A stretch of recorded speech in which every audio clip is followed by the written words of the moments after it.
दोस्तों नमस्कार। दोस्तों मैं प्रदीप कुमार वर्मा प्रस्तुत कर रहा हूँ अपनी एक स्वरचित कहानी जिसका शीर्षक है रक्षाबंधन। पहले मैं राखी बंधवाऊंगा, नहीं पहले मैं। देख लो मम्मी, अमित भैया मान नहीं रहे हैं। भागता हुआ सुमित किचन में मम्मी के पास जा पहुंचा तो पीछे से अमित भी वहां पहुंच सुमित की शिकायत करते हुए मम्मी से बोला, देखो मम्मी, सुमित मान नहीं रहा है, मुझे परेशान कर रहा है, जिद कर रहा है कि मैं पहले दीदी से राखी बंधवाऊंगा। मैं बड़ा हूँ मम्मी, पहले मैं राखी बंधवाऊंगा। दोनों का इस तरह का झगड़ा देख एक बार तो मम्मी मुस्कुरा पड़ी। फिर वह अमित को समझाते हुए बोली, अमित बेटा, तुम बड़े हो, समझदार हो। सुमित तुमसे पूरे 5 साल छोटा है, उसी को पहले बंधवा लेने दो और उसके बाद फिर तुम बंधवा लेना। अभी तक तो सरिता पहले तुम्हें ही राखी बांधती आई है, इस बार इसकी भी यह इच्छा पूरी हो जाने दो।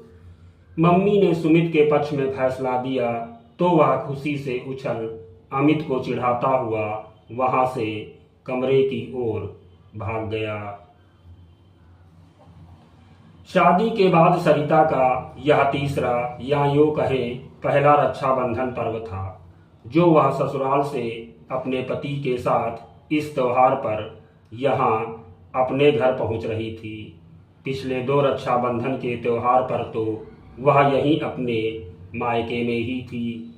पूरा सावन माह उसने यहीं बिताए थे और रक्षाबंधन का त्योहार मनाकर ही अपने ससुराल गई थी। लेकिन इस बार पहली बार वह अपने ससुराल में ही थी और अपने पति के साथ यहाँ के लिए सुबह सुबह ही ट्रेन से निकल चुकी थी। दिन के लगभग 2 बज रहे थे। अमित सुमित सहित उनके मम्मी पापा सरिता के इंतजार में ही बैठे थे कि तभी दरवाजे की काल बेल बज उठी। बेल सुनते ही सभी के चेहरे खिल उठे, सरिता ही होगी। सुमित भाग कर दरवाजा खोलने जा पहुंचा। दरवाजा खोला तो देखा सामने दीदी सरिता और उसके जीजा जी के साथ में एक और व्यक्ति जो कि रिक्शा वाला था खड़ा था। सुमित उनकी ओर देखकर मुस्कुरा दिया तो सरिता ने भी मुस्कुराते हुए उसके गाल पर हाथ फेर दिया। फिर वह सुमित से बोली, सुमित अंदर से जाकर बाहर वाले कमरे का दरवाजा खोलो। आधा मिनट भी नहीं हुआ था, सुमित ने बाहर के कमरे का दरवाजा खोल दिया तो सरिता रिक्शे वाले को सम्मान सहित अंदर ले जाकर कुर्सी पर बिठा दिया। भैया, रिक्शा लॉक कर दिया है? सरिता ने पूछा तो रिक्शे वाले ने हाँ में सिर हिला दिया।